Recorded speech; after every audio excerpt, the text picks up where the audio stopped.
Wireless connection tutorial. Connect the device to your computer with a USB-C cable. Once connected, click Start Wireless Setup on the interface. Select Use Network Connection as the connection method.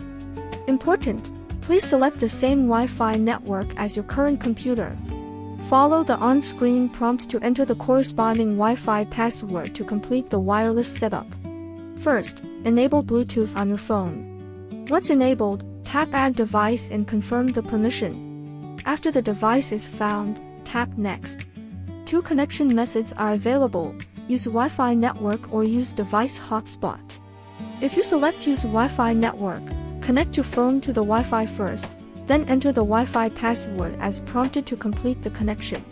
If you select Use device hotspot, simply confirm as prompted,